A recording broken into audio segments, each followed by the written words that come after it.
Now at 11 o'clock, declining enrollment and out-of-date buildings are forcing Wallingford School District to consider closing some local schools. But the proposal is not sitting well with some students. Channel 3's Roger Susannon is in Wallingford with the details.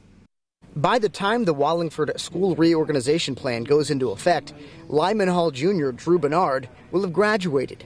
But he still addressed the board tonight about his concerns because he plans to come back to these halls one day as a faculty member. I've had so many great teachers in my many years of schooling here, and I would like to make a difference in the students' lives that teachers have made a difference for me.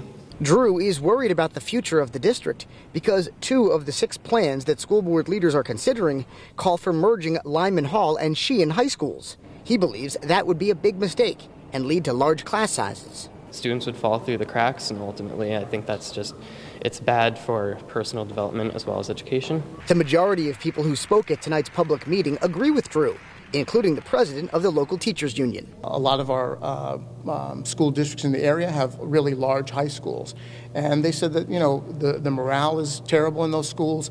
The students become just a number, and they don't get that support that they need. But not everyone sees the issue the same way.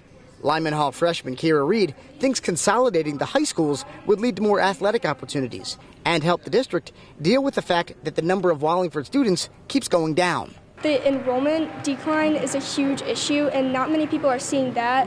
They're more seeing the budget issues instead of the enrollment issues. The question of whether to combine the high schools is the key decision because proposals to close a middle school haven't gained any traction. Superintendent Salvatore Menzo appreciates everyone's passion, but says the board is just starting their fact-finding mission. Everything has to be looked at very, very closely. The consultants are going to do a little bit more work. We're going to do a little bit more work. We'll come back together, see where we stand. But again, even at that point, we're still at the very, very beginning stages of this whole process. And that was Channel 3's Roger Susannon reporting. We are told the changes will not happen for at least 4 years. Aside from whether to combine the high schools, the board will have to decide whether to renovate the high schools and middle schools or stick with the status quo.